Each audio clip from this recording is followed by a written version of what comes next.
What happens when a king forces his daughter to marry a complete stranger to save their bankrupt kingdom, but the princess discovers her mysterious groom isn't even human? Princess Lyralei had already rejected 12 marriage proposals in 3 years, but when her father threatened to lock her in a tower until she agreed to wed Duke Cassius Ravencroft of Blackmoor, she signed the contract with trembling hands. But when the Duke arrived a week early with pale eyes, sharp teeth, and no reflection in mirrors, she realized this wasn't just an arranged marriage. It was a supernatural trap that could doom her entire kingdom. This isn't just another royal romance gone wrong. This is the moment when a desperate political alliance becomes a fight for human survival, revealing ancient bloodline magic, vampire conspiracies, and a princess whose true power has been sleeping for centuries, waiting for the moment when darkness threatens everything she loves.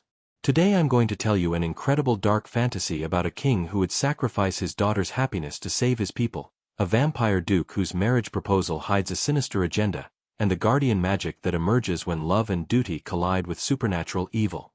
But first, tell me in the comments, what city are you watching from today? I love seeing our global community grow. And if you're ready for a story that combines royal drama with vampire horror and magical powers that will leave you absolutely spellbound, smash that like button and hit subscribe with notifications on. Because what Princess Lyralei discovered about her own bloodline and the ancient magic protecting her kingdom, it's going to change everything you think you know about arranged marriages and the price of protecting the ones you love. Are you ready to witness the awakening of the Guardian Queen? The golden quill trembled in Princess Lyralei's fingers as she stared at the marriage contract spread before her. Across the mahogany desk, King Harold, her father, her protector, her jailer, sat with the cold authority of a man who had never heard no from anyone, least of all his own daughter. "You will sign," he said, his voice carrying absolute royal command. "The wedding is set for 3 weeks. Duke Cassius Ravencroft of Blackmoor has agreed to the terms, and his dowry will save our kingdom from bankruptcy." Lyralei's storm-blue eyes never left the parchment, though words blurred through unshed tears. At 19, she was considered past marriageable age, having rejected 12 suitors over 3 years. Each refusal had made King Harold more desperate, more willing to accept increasingly unfavorable terms. "I don't even know this man," she whispered. "Duke Cassius could be cruel, diseased. Could be our kingdom's salvation," the king interrupted harshly. "Blackmoor's treasury could fund our armies for 5 years, repair infrastructure, prevent civil unrest as our people starve." The princess finally looked up, meeting her father's gaze with years of building defiance. "What of my happiness? My right to choose the man who'll share my bed, father my children?" King Harold's laugh was bitter as winter wind. "Happiness? Rights? You speak like a commoner, child. You are a princess of Valdoria. Your duty is serving the crown and people, not selfish desires." The words stung because they carried truth Lyralei couldn't deny. Beyond palace walls, Valdoria struggled. Crop failures, trade disputes, and a treasury drained by her late mother's medical expenses had brought the realm to collapse's brink. "Show me his portrait again," she said quietly. Her father passed the miniature painting, angular features, dark hair, eyes holding secrets even in painted form. Duke Cassius appeared perhaps 30, handsome in a sharp, predatory way that reminded her of hunting hawks. "He's never married," the king added. "No illegitimate children we know of. His lands prosper, his army is well trained, his loyalty unquestioned." "Because you've never met him," Lyralei pointed out. "This entire arrangement was conducted through intermediaries." "The marriage contract includes provisions," King Harold replied smoothly. "If Duke Cassius proves significantly different from description, the betrothal can dissolve. But only after good faith effort to make the union work." "How long must I try?" 1 year. If after 12 months you provide documented evidence of incompatibility, cruelty, infidelity, irreconcilable differences, the marriage can be annulled and Duke Cassius retains only half the dowry. "Better than most princesses received." Royal marriages were typically permanent regardless of compatibility. And if I refuse to sign? The king's expression hardened into absolute authority. Then you'll be confined to the tower until you change your mind. No visitors, books, music, correspondence.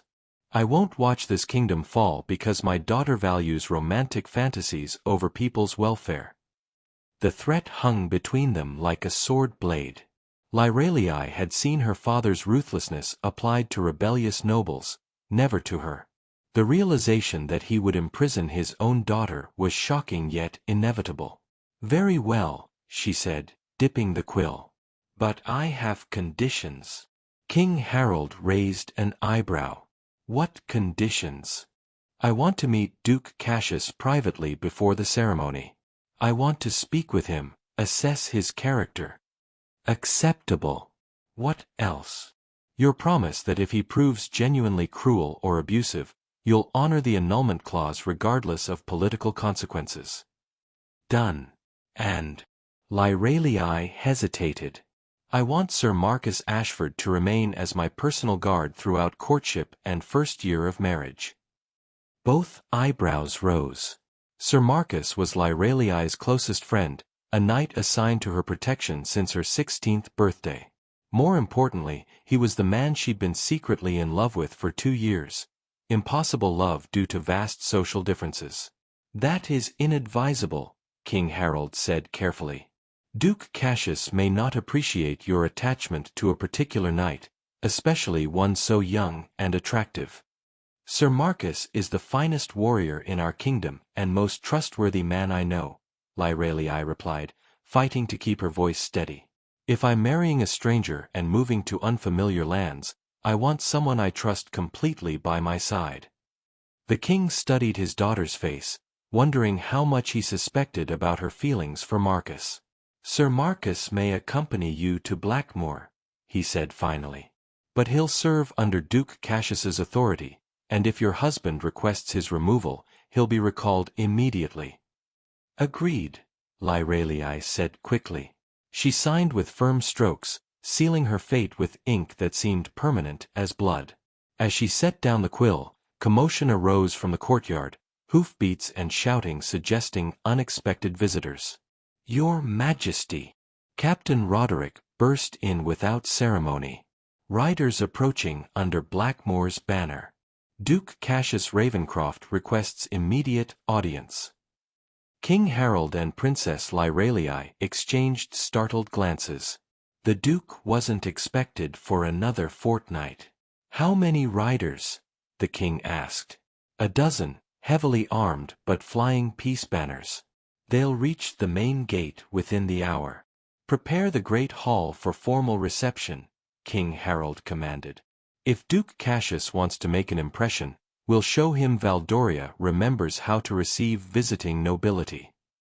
As they prepared to leave, Lyralei felt her heart racing with anticipation and dread. In less than an hour, she would meet the stranger to whom she had just signed away her freedom and future. "Father," she said quietly, "what if he's nothing like his portrait? What if he's cruel or mad?" "Then we'll deal with those problems as they arise," King Harold replied, placing a rare gentle hand on her shoulder. "You're stronger than you know, Lyralei, and smarter than most men credit. If anyone can make this marriage work, it's you." Neither noticed the figure watching from the shadows. Sir Marcus Ashford, whose face had gone pale realizing the woman he loved was about to meet the man who would take her away forever. The great hall had been transformed in record time, stone walls draped with Valdoria's silver and blue banners while servants arranged formal seating and lit massive chandeliers. Princess Lyralei stood beside her father's throne in midnight blue silk that highlighted her eyes and made golden hair shine like spun sunlight. But her attention wasn't on appearance or royal pageantry. Instead, she searched assembled courtiers for Sir Marcus Ashford, who stood at attention with other knights, his expression carefully neutral despite tension in his rigid shoulders. Massive oak doors swung open ceremonially, and a herald's voice rang out, "His Grace, Duke Cassius Ravencroft of Blackmoor, Lord of the Eastern Marches, Defender of the Thornwood." The man who entered bore little resemblance to his portrait. Where the miniature showed conventional handsomeness, the real Duke Cassius possessed almost supernatural magnetism that drew every eye. He was tall, easily 6.5 feet, with broad shoulders, speaking of actual combat rather than ceremonial training. His dark hair was longer than fashion dictated, pulled back, emphasizing sharp facial angles and unsettling intensity of pale green eyes. But it was how he moved that truly captured attention. Each step was precise, calculated, predatory, like a wolf entering a room full of sheep and taking careful inventory. "Your Majesty," Duke Cassius said, his voice carrying clearly as he approached. His bow was perfectly correct, but somehow suggested he was humoring the king rather than showing genuine deference. "I thank you for receiving me on such short notice." "Duke Cassius," King Harold replied, rising with formal dignity. "Welcome to Valdoria. We're honored by your presence, though surprised by early arrival." "Circumstances required schedule changes," the Duke said smoothly. "I hope my haste caused no undue inconvenience." "Not at all. May I present my daughter, Princess Lyralei, your betrothed?" This was the moment Lyralei had dreaded and anticipated equally. As Duke Cassius turned his attention to her, she felt his gaze's full weight like physical force. Up close, his eyes were more unsettling. Pale green shot through with gold, ancient-looking despite apparent youth. "Your Highness," he said, taking her offered hand and raising it to his lips in a gesture that should have been formal but felt intimate. "Your portrait doesn't do you justice." "Nor does yours, Your Grace," Lyralei replied. Proud, her voice remained steady. "You are not quite what I expected." Duke Cassius smiled, and she noticed his canine teeth seemed slightly longer than normal, a detail the portrait certainly hadn't captured. "I find expectations are rarely met in life, Princess. The question is whether reality proves more or less pleasant than imagination." Before she could respond, he released her hand and addressed the king. "Your Majesty, I come bearing news that may affect our arrangements. My lands have recently faced threats requiring immediate attention. I'd like to move the wedding date forward to 1 week hence, if possible." The request sent shock ripples through assembled courtiers. Royal weddings typically required months of preparation. 1 week. King Harold's composure slipped slightly. "Your Grace, such haste is most unusual." "Indeed, but circumstances are rarely usual," Duke Cassius replied. "I have enemies who would see my absence from Blackmore as opportunity for mischief. The sooner I return with my bride, the sooner I can address these threats properly." Princess Lyralei felt a chill. "What sort of threats, Your Grace?" "Nothing that need concern you, Princess," he said dismissively. "Border disputes, trade disagreements, usual ruling complications. Nothing a week of preparation cannot address." But something in his tone suggested threats far more serious than he admitted. Lyralei caught Sir Marcus's eye across the room and saw her concerns reflected in his expression. "Very well," King Harold said after consideration. 1 week it shall be. We'll send word to neighboring kingdoms and prepare as elaborate a ceremony as time allows." "Excellent," Duke Cassius said with evident satisfaction. "Now, if I may, I'd like to request private audience with Princess Lyralei. There are matters we should discuss before we wed." This was what Lyralei had asked for, chance to speak privately with her betrothed. But now that the moment arrived, she found herself reluctant to be alone with this strange, magnetic man who seemed to carry shadows wherever he moved. "Of course," she said. "Perhaps we could walk in the gardens? The evening air is pleasant." "An excellent suggestion," Duke Cassius agreed.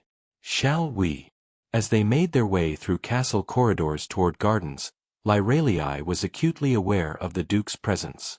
He moved with that same predatory grace, and she wondered what he might be hunting. "You seem nervous, Princess," he observed as they stepped into moonlit gardens where roses bloomed despite late season. "Wouldn't you be in my position?" she replied, finding courage in honesty. "I'm about to marry a man I've never met, leave the only home I've known, begin a life I can barely imagine." "And yet you signed the marriage contract." "I signed because my father commanded it and my kingdom needs it," Lyralei said carefully. "But that doesn't mean I'm not afraid." Duke Cassius stopped walking and turned to face her fully, pale eyes studying her in moonlight. "Fear can be useful, Princess. It keeps one alert, cautious, alive.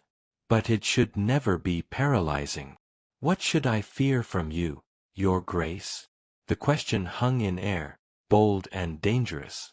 Duke Cassius smiled again, and in moonlight, his teeth seemed even sharper. "An interesting question," he said softly. "What should you fear from any husband? That he might prove cruel? Unfaithful? Controlling? That he might value your dowry more than your person? And are you any of those things?"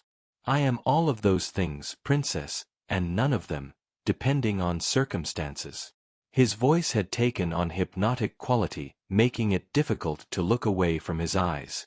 "I am a man who takes what he wants and protects what he values. The question you should ask is not what you should fear from me, but whether I will value you enough to treat you well. And will you? That depends entirely on you." Footsteps on the garden path interrupted them. Sir Marcus appeared, his hand resting casually on his sword hilt, a gesture that might seem natural to anyone who didn't recognize it as extreme tension. "Your Highness," he said formally, "your father requests your presence in the solar. There are wedding preparations requiring immediate attention." Lyralei felt relief at the interruption, though she couldn't shake the feeling Duke Cassius had been about to reveal something important. "Of course. Your Grace, we should continue this conversation tomorrow." "Indeed we should," Duke Cassius agreed, but his attention had shifted to Sir Marcus with intensity that made Lyralei's breath catch. "And you are Sir Marcus Ashford, Your Grace, Princess Lyralei's personal guard." "Ah yes, I've heard of you." The Duke's smile never wavered, but something cold entered his voice. "You have quite the reputation as a warrior, Sir Marcus. I look forward to seeing your skills firsthand." The words sounded like a challenge, and Marcus responded with careful courtesy of a man recognizing potential threat. "I serve at the pleasure of the crown, Your Grace." "Of course you do," Duke Cassius said softly. "How noble of you." As they returned to the castle, Lyralei couldn't shake the feeling she'd witnessed opening moves of a game whose rules she didn't understand. But she was determined to learn them quickly, because something told her more than just her happiness might depend on it. Behind them, hidden in garden shadows, Duke Cassius lingered, his pale eyes following their retreating figures with expression equal parts amused and calculating. "How very interesting," he murmured to himself. "This should prove more entertaining than I anticipated." Princess Lyralei's chambers had become a prison of silk and lace, filled with wedding preparations that felt more like funeral arrangements. Seamstresses buzzed around her, adjusting the elaborate gown that would bind her to a man she understood less with each passing hour. But it was the conversation she'd overheard that morning that truly filled her with dread. Hidden behind a tapestry in the castle's ancient corridors, she had listened as two of Duke Cassius's men spoke in low, urgent tones about their master's feeding schedule, and the need to prepare new accommodations for after the wedding. The words made no sense in normal context, but combined with the Duke's strange behavior and unsettling appearance, they painted a terrifying picture.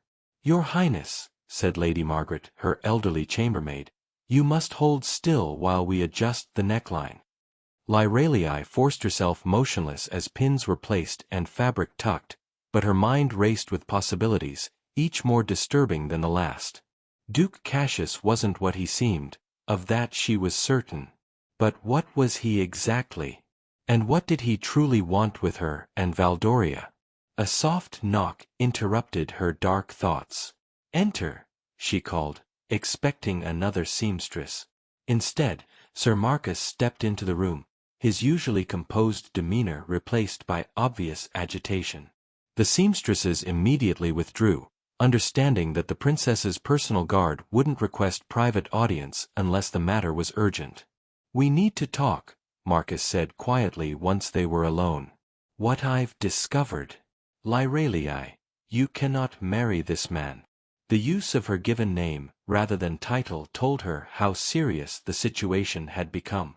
Marcus only abandoned formality when they were completely alone and genuinely frightened. "What have you learned?" she asked, moving to the window where they could speak without being overheard. "I've been watching Duke Cassius and his men since they arrived," Marcus said, his voice barely above a whisper. "Their behavior is wrong. They don't eat with other guests, they avoid the castle's chapel, and I've seen at least 3 of them moving through corridors in the middle of the night." "Moving where?" "The dungeons. The crypts. Places where normal men have no business being after dark." Marcus ran a hand through his dark hair, a gesture speaking of profound stress. "And there's something else. I spoke with the stable master about their horses. They're not from Blackmoor, they're from much further east, from lands most maps don't even show." Lyralei felt her blood turn to ice. "What are you suggesting?" "I'm suggesting Duke Cassius Ravencroft may not be who he claims. That this entire marriage arrangement may be elaborate deception designed to gain access to Valdoria for reasons we don't understand." "But the marriage contract, dowry negotiations, official correspondence could all be forged," Marcus interrupted. "Lyralei, listen to me. Something is wrong here. Every instinct I have as a warrior, every protective urge I feel as your guard, is screaming at me to get you away from this man." She studied his face in afternoon light streaming through the window, seeing not just concern but something deeper, the pain of a man who loved her and was being forced to watch her marry another. The realization that her feelings for Marcus were returned should have brought joy, but under circumstances, it only added another layer of agony. "Even if you're right," she said carefully, "what can we do? The marriage contract is signed, the ceremony planned, and Father believes this alliance will save the kingdom." "We could run," Marcus said suddenly, his voice intense with desperate hope. "Tonight, before the wedding. I know passages through the mountains that would take us to friendly kingdoms where we would live as fugitives while Valdoria fell into civil war," Lyralei finished sadly. "Marcus, even if Duke Cassius is exactly what he seems, a legitimately frightening stranger with unpleasant habits, running away would destroy my father and our people. Better that than whatever Duke Cassius has planned for you." Before she could respond, another knock echoed through the chamber. This time it was her father's voice calling for admittance. Marcus immediately stepped back to proper distance and resumed formal posture as King Harold entered. "Lyralei, there are matters we must discuss," the king said, then paused, noticing Marcus's presence. "Sir Marcus, thank you for attending my daughter, but I require private conference with her now." "Of course, your majesty," Marcus replied with a bow. But as he moved toward the door, he caught Lyralei's eye and mouthed a single word: "Tonight." After Marcus departed, King Harold moved to the window where his daughter still stood. His expression was troubled, and for the first time since marriage negotiations began, he looked like a father rather than a king. "You have doubts about Duke Cassius," he said without preamble. "Yes," Lyralei replied, seeing no point in deception. "So do I." The admission hung in air, heavy with implications. If even King Harold was having second thoughts about the arrangement he had forced upon them both, then why proceed with the wedding, she asked. "Because doubts are not facts, and fears are not evidence," her father said heavily. "Duke Cassius may be strange, but his gold is real, his military support genuine, and his signed agreements legally binding. Without this alliance, Valdoria faces certain collapse within 6 months.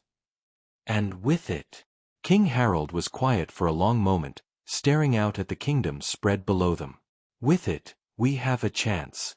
Perhaps Duke Cassius is exactly what he seems, an eccentric nobleman with unusual habits but honorable intentions. Perhaps our fears are simply products of unfamiliarity with foreign customs. And if they're not, then we will deal with consequences as they arise, the king said with forced resolution. But I will not destroy our kingdom based on suspicions and uncomfortable feelings. Father, Lyralei said carefully, what if I told you I had specific evidence of deception? Not just fears or doubts, but actual proof that Duke Cassius is not what he claims. King Harold turned sharply to face her. What evidence? This was the moment of decision. She could tell her father about overheard conversations, Marcus's observations, the growing certainty that something was fundamentally wrong with her betrothed. But she could also see desperate hope in her father's eyes, the need to believe this marriage would save them all. She began, then stopped. What if she was wrong? What if Duke Cassius was simply an unusual man from a foreign culture, and her fears were destroying Valdoria's only chance for survival? I have no concrete evidence, she said finally. Only concerns that may prove unfounded. The relief in her father's expression was painful to witness. Then we proceed as planned. The wedding will take place tomorrow evening, and you will become Duchess of Blackmore. After her father left, Lyralei remained at the window as darkness fell over the castle. In the courtyard below, she could see Duke Cassius's men moving about their business, their behavior subtly different from the castle's normal inhabitants, more alert, more coordinated, more purposeful.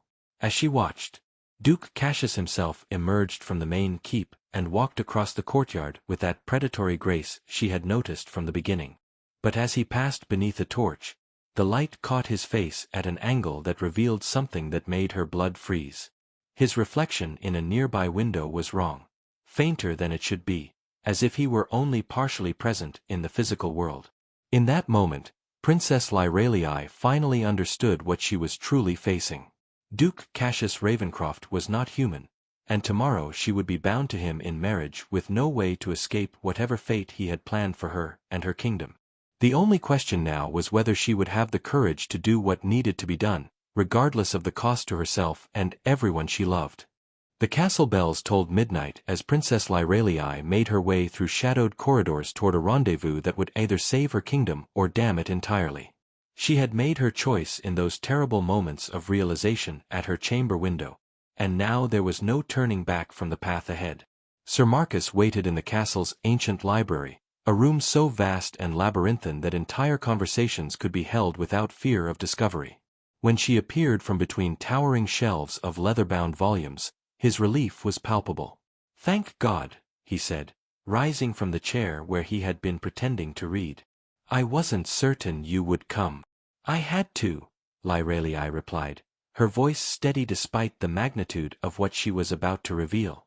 "Marcus, you were right about Duke Cassius. He's not human."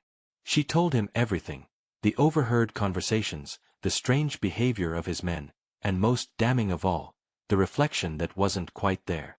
Marcus listened with the focused attention of a professional soldier, receiving intelligence that could mean the difference between victory and catastrophe.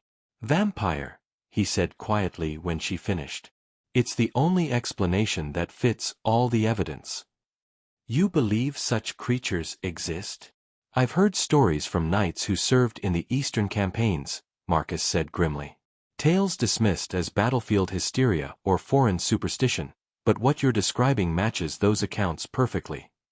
Lyralei felt a chill that had nothing to do with the midnight air. "If you're right, then this marriage isn't just about political alliance.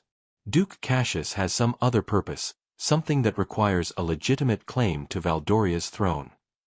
"Which he would gain through marriage to you," Marcus realized. But what could a vampire want with ruling a human kingdom? "Food," Lyralei said with sudden, horrible clarity. "An entire population that he could feed upon with legal authority to prevent interference." The implications hung between them like a death sentence. If Duke Cassius was indeed what they suspected, then the marriage ceremony would effectively deliver Valdoria's entire population into the hands of a predator whose needs could never be satisfied. "We have to stop the wedding," Marcus said with desperate urgency. "How?" "Even if we could convince my father, which we can't, based on the evidence we have. Duke Cassius has a dozen armed men in the castle. They could slaughter everyone here before we could mount effective resistance." "Then we run," Marcus said, taking her hands in his. "Tonight, before dawn. I have horses prepared and a route planned through the mountain passes. We could reach the court of King Edmund in Astoria within a week. And leave my father and our people to face Duke Cassius's wrath alone?" Lyralei shook her head firmly. "I won't abandon them, Marcus. I can't." "Then what do you propose?" Lyralei was quiet for a moment, her mind racing through possibilities that all seemed to lead to disaster. Then, slowly, a plan began to form. Dangerous, desperate, but perhaps their only chance. "I marry him," she said quietly. "What?" Marcus's voice cracked with shock and pain. "I go through with the ceremony, but I'm prepared for what comes after. If Duke Cassius truly is a vampire, then there are ways to fight such creatures. Ways that might work if he's not expecting resistance." "Lyralei, no. The risk is mine to take," she interrupted. "I'm the princess of this kingdom, Marcus. Protecting our people is my responsibility, regardless of the personal cost. I won't let you sacrifice yourself for—" "You don't have a choice," she said with royal authority that brooked no argument. "But you can help me prepare." Over the next hour, they planned in whispers and desperate hope. Marcus shared everything he had learned about vampires from his fellow knights, their supernatural strength and speed, their vulnerability to blessed silver and running water, their inability to enter homes uninvited or cross blessed ground. The chapel, Lyralei realized suddenly. If the marriage ceremony takes place in consecrated ground, he shouldn't be able to enter. "Unless he's already been invited," Marcus pointed out. "Your father formally welcomed him to the castle. That invitation might extend to all areas within these walls." "Then we need another plan."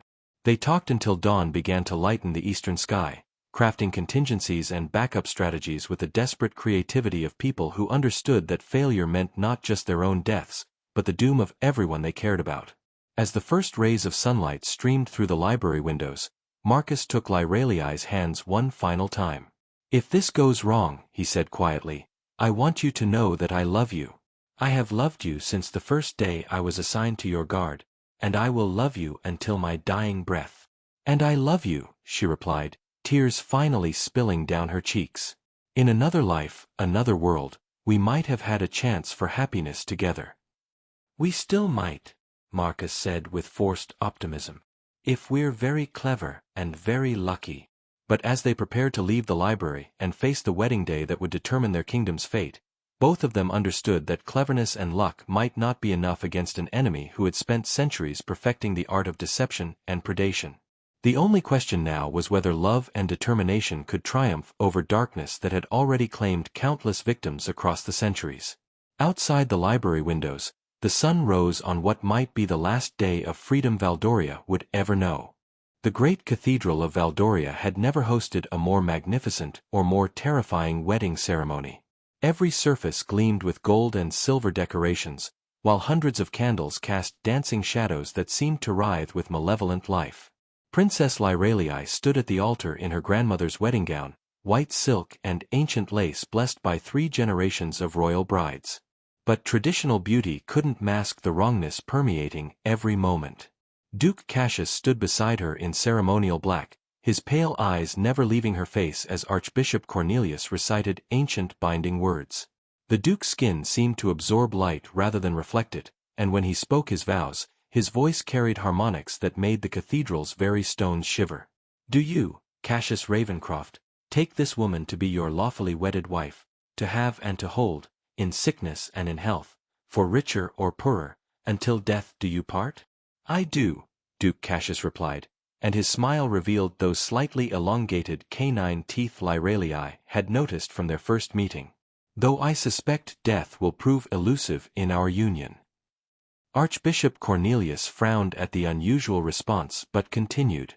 "And do you, Lyralei Thornwick, take this man to be your lawfully wedded husband, to have and to hold, in sickness and in health, for richer or poorer, until death do you part?" This was the moment Lyralei had been preparing for all night. Hidden beneath her wedding gown, pressed against her heart, was a silver pendant blessed by every priest in the kingdom. In her bouquet, concealed among white roses, was a small vial of holy water. And in her mind was the plan she and Marcus had crafted in desperate hours before dawn. "I do," she said clearly, meeting Duke Cassius's gaze with defiance he was too confident to recognize as dangerous. "By the power vested in me by God and the crown," Archbishop Cornelius declared, "I now pronounce you husband and wife. You may kiss the bride." Duke Cassius leaned toward her, and for a moment his face was so close she could see predatory hunger burning in those pale green eyes. But as his lips touched hers, she felt something that made her blood turn to ice. His skin was cold as winter stone, and she could detect no breath passing between his lips. The kiss lasted only seconds, but felt like an eternity of contamination. When Duke Cassius finally pulled away, his smile had taken on a quality that made her skin crawl. "And now, my dear wife," he said quietly, his voice pitched so only she could hear, "the real ceremony begins." Before she could ask what he meant, Duke Cassius turned to address the assembled wedding guests. "Lords and ladies of Valdoria," he called out, his voice somehow carrying to every corner of the vast cathedral, "I thank you for witnessing this joyous union. But I'm afraid the celebration must be brief. My bride and I have urgent business to attend to." Something in his tone made the congregation shift uneasily. Several of the older nobles began to look around nervously, as if sensing danger they couldn't quite identify. "What business?" King Harold asked, rising from his seat in the front pew. "The business of claiming what is mine by right of marriage," Duke Cassius replied, and now his voice had taken on that hypnotic quality Lyralei had noticed in the garden. "The throne of Valdoria, the loyalty of its people, and the blood that flows in their veins." The last words were spoken so quietly that only those closest to the altar could hear them clearly, but somehow everyone in the cathedral understood that something terrible was happening. "Guards!" King Harold shouted, but his voice seemed strangely muffled, as if the very air had grown thick and unresponsive. Duke Cassius laughed, and the sound echoed off the stone walls like the toll of funeral bells. "I'm afraid your guards are indisposed, your majesty. My men have been quite thorough in their preparations." As if summoned by his words, figures began to emerge from the shadows around the cathedral. Duke Cassius's dozen companions, but they no longer bothered to maintain human appearances. Their eyes glowed with unnatural light, their movements possessed inhuman speed and grace, and when they smiled, their elongated fangs gleamed like ivory daggers. "What are you?" King Harold demanded, though his voice shook with the terrible certainty that he already knew the answer. "I am Duke Cassius Ravencroft, Lord of Blackmoor, Keeper of the Eternal Night," Duke Cassius replied formally. "And as of this moment, I am also your sovereign lord and master." He turned back to Lyralei, his pale eyes burning with triumph and hunger. "Did you really think I didn't know what you and your knight were planning, my dear? Did you imagine that creatures who have survived for centuries could be undone by blessed silver and holy water?"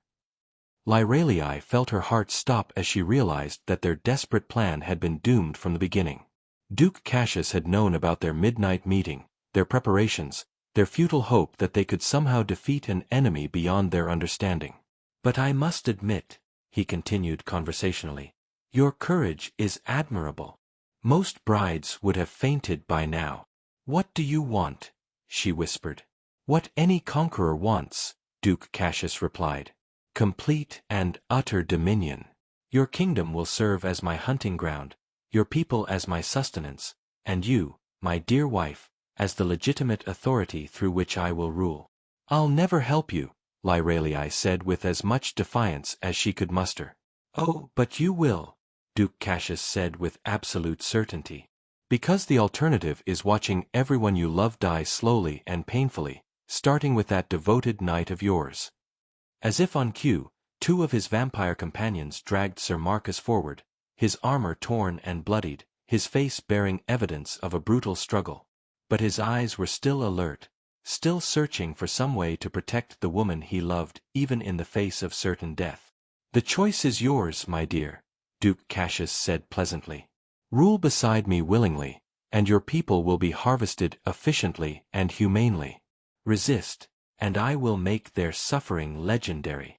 Princess Lyralei looked around the cathedral at the terrified faces of everyone she had ever cared about, her father, her subjects, her beloved Marcus, and realized that she faced a choice no woman should ever have to make. But as she opened her mouth to give her answer, she spoke words that none of them expected to hear. "You made one mistake," she said clearly, her voice carrying throughout the cathedral with surprising strength. Duke Cassius raised an eyebrow, amused by this final show of defiance. "And what mistake was that, my dear?"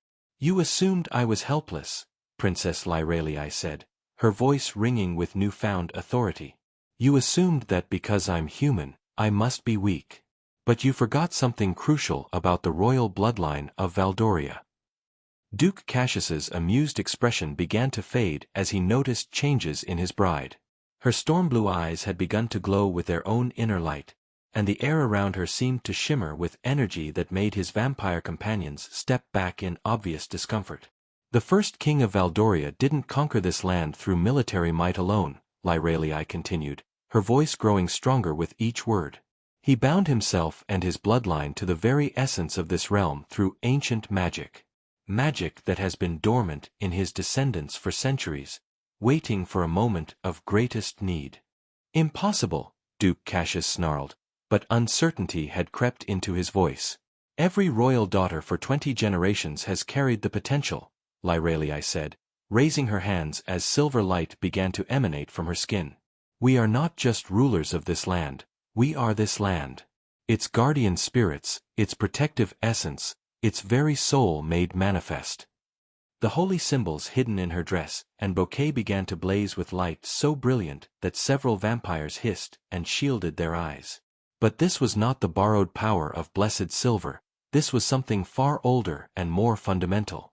"You wanted to claim Valdoria through marriage," she said, her voice now carrying harmonics that resonated in the cathedral's stones.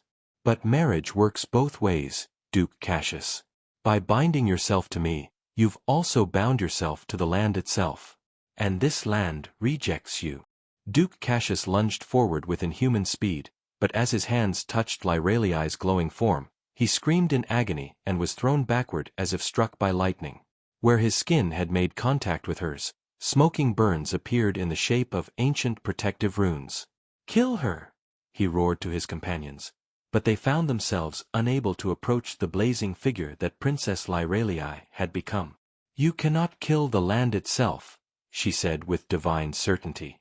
"And you cannot claim what has already rejected you." The light emanating from her began to spread throughout the cathedral, and where it touched Duke Cassius's vampire companions, they began to dissolve like shadows before dawn. Their centuries of unnatural existence were being unraveled by power that predated their dark transformations. "This isn't over," Duke Cassius snarled as he too began to fade. "There are others like me, others who will face the same fate if they threaten this realm," Lyralei interrupted. "The guardian spirit of Valdoria has awakened, and it will not sleep again while darkness threatens its people." With a final scream of rage and defeat, Duke Cassius and his remaining companions dissolved into wisps of dark smoke that were immediately dispersed by the cleansing light. As the supernatural light faded from Princess Lyralei's form, she swayed on her feet, the enormous expenditure of magical energy having drained her nearly to collapse. Sir Marcus, freed from his captor's grasp when they dissolved, caught her before she could fall. "Lyralei," he whispered, his voice thick with relief and wonder. "How did you know? How did you do that?" "I didn't know," she admitted weakly, leaning against his strong chest. "I only knew that I couldn't let him destroy our people. The magic, it responded to that need." King Harold approached them slowly, his face reflecting the awe and confusion of everyone in the cathedral. "Daughter," he said carefully, "what you just did, what you've become. I'm still your daughter, Lyralei said firmly, though her voice remained weak. I'm still the same person. But I'm also something more now. The land itself has chosen me as its guardian, its protector against darkness. The marriage, one of the nobles called out. Is it valid? Are you legally bound to a creature that no longer exists? Archbishop Cornelius, who had remained frozen in shock throughout the supernatural confrontation, cleared his throat nervously. The marriage was performed under false pretenses, with one party concealing their true nature. In both civil and ecclesiastical law, such a union would be considered null and void. Relief flooded through the assembled crowd, but Lyralei found herself thinking about larger implications. This won't end here, she said, struggling to stand on her own. Duke Cassius spoke of others like him. If one vampire could nearly succeed in claiming a kingdom, there will be more attempts. Then we'll be ready, King Harold declared. With the power you've shown. The power comes with a price, Lyralei interrupted, finally understanding what the magical awakening meant for her future. I can feel it changing me, binding me more completely to this land. I don't think I can ever leave Valdoria again. The magic that makes me its guardian also makes me its prisoner. Sir Marcus's arms tightened around her. Then I'll stay too, he said without hesitation. If you're bound to this land, then I'm bound to you. Marcus, she began, but he silenced her with a gentle touch to her lips. I meant what I said in the library, he said firmly. I love you, and I will love you until my dying breath. Whether you're a princess, a queen, or a guardian spirit made flesh, that will never change. King Harold looked between his daughter and the knight who had protected her, understanding finally dawning in his eyes. Sir Marcus, he said formally, how would you feel about a significant promotion in rank? Father, Lyralei asked, hardly daring to hope. A guardian of the realm deserves a consort worthy of her station, the king said with a slight smile. I believe the title of Duke would be appropriate, don't you think?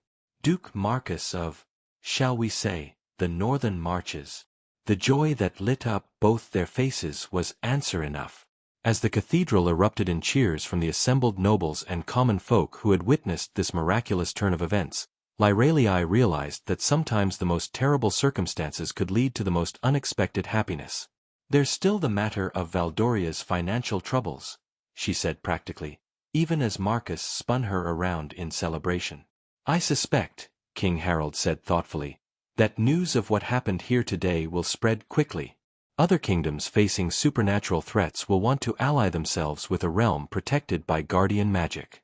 We may find ourselves in a much stronger position than we ever imagined. As they made their way out of the cathedral and into the bright afternoon sunlight, Lyralei felt the truth of her father's words in the way the very air seemed to welcome her presence. Birds sang more sweetly, flowers bloomed more brightly, and the ancient stones of the castle itself seemed to hum with contentment. She was no longer just Princess Lyralei of Valdoria. She was the guardian queen, protector of the realm, wielder of magic that had slept for centuries but would never sleep again. And beside her walked the man she loved, who had chosen to bind his fate to hers regardless of the supernatural responsibilities that entailed. It wasn't the life she had planned, but as Marcus took her hand and squeezed it gently, she realized it might be even better than what she had dared to dream. The kingdom was safe, the darkness had been banished, and love had triumphed over forces that had seemed impossible to defeat. For the first time in months, the future looked bright with hope instead of shadowed by fear. 6 months after the supernatural wedding that had changed everything, Queen Lyralei stood on the highest tower of Castle Thornwick, watching the sun set over a kingdom transformed. The coronation following her father's abdication had been unlike any in Valdoria's history. Not just a political ceremony, but a mystical binding that had connected her even more deeply to the land she was sworn to protect. Beside her, Duke Marcus, now her husband in truth as well as law, studied the reports that arrived daily from across the known world. Word of the Guardian Queen and her victory over supernatural darkness had spread far beyond Valdoria's borders, and the responses had been as varied as they were numerous. 3 more requests for alliance arrived today, he said, setting down the latest dispatches. The kingdom of Astoria faces a plague of shapeshifters, the northern duchies report attacks by ice demons, and there are rumors of necromancers gathering in the eastern wastes. Lyralei nodded, unsurprised. Duke Cassius's defeat had apparently sent ripples through the supernatural world, alerting other dark creatures to the existence of a power that could destroy them. Some had fled to distant lands, but others had grown bolder, perhaps hoping to eliminate the threat she represented before her abilities could grow stronger. "We can't fight every battle," she said quietly, though part of her felt guilty for the admission. "The magic that protects Valdoria is strongest here, within our borders. The farther I travel from the heartland, the weaker my connection becomes." "But your influence is already spreading," Marcus pointed out, moving to stand beside her at the tower's edge. "Look." He gestured toward the valley below, where the evidence of supernatural protection was visible even in the gathering twilight. Crops grew more abundantly than they had in generations, the rivers ran clearer, and even the weather seemed to favor Valdoria with gentle rains and warm sunshine. "The other kingdoms see this prosperity," Marcus continued. "They know it's connected to the guardian magic, and they want to understand how to cultivate similar protection for their own lands." "Which brings us back to the same problem," Lyralei said with a sigh. "I can teach them the rituals, share what I've learned about awakening dormant magical bloodlines, but I can't be everywhere at once." "No," Marcus agreed, "but you can train others. You can create a network of guardian protectors across multiple kingdoms, each drawing power from their own land's essence." It was an idea they had discussed many times over the past months, but the implications still made Lyralei's head spin. Creating a supernatural defense network across the known world would require resources, training, and political coordination on a scale never before attempted. "The conclave meeting next month will be crucial," she said, referring to the gathering of kings and queens who had requested audience with the guardian queen. "If we can convince them to work together instead of viewing each other as potential threats, then we might actually have a chance of pushing back the darkness permanently," Marcus finished. "Instead of just defending individual kingdoms, we could go on the offensive." A soft sound from the tower stairs interrupted their conversation. Sir Edmund, who had been promoted to captain of the guard following the supernatural crisis, appeared with his usual efficient bearing. "Your Majesties," he said with a formal bow, "you have visitors. A delegation from the Eastern Kingdoms has arrived requesting immediate audience. They claim the matter cannot wait for the scheduled conclave." Lyralei and Marcus exchanged glances. Unscheduled diplomatic visits were rarely good news, especially when they came from the Eastern Kingdoms, which had a well-deserved reputation for political instability. "What's the nature of their emergency?" Lyralei asked. "They wouldn't say, Your Majesty," Sir Edmund replied. "But their leader carries the seal of desperate petition, a formal request for supernatural intervention that can only be used when conventional solutions have been exhausted." The seal of desperate petition was an ancient diplomatic protocol that Lyralei had read about but never expected to encounter. It essentially meant that a kingdom was facing extinction and was willing to offer anything, including complete subjugation, in exchange for aid. "How many in the delegation?" Marcus asked, his military training making him consider security implications. 12 riders, all bearing diplomatic immunity markers. "But Your Majesty..." Sir Edmund hesitated, clearly uncomfortable with what he was about to say. "What is it?" Lyralei prompted. 3 of them aren't entirely human anymore. They show signs of supernatural transformation, not vampiric, but something else. Something I've never seen before." Lyralei felt the guardian magic stirring within her, responding to the proximity of otherworldly presences. "Bring them to the Great Hall," she decided. "Full formal reception, but double the guard presence. And have Father Matthias standing by with holy water and blessed silver, just in case." As they made their way down from the tower, Marcus voiced the concern they were both feeling. If the Eastern Kingdoms are dealing with supernatural threats severe enough to drive them to desperate measures, and if those threats are already beginning to transform their people,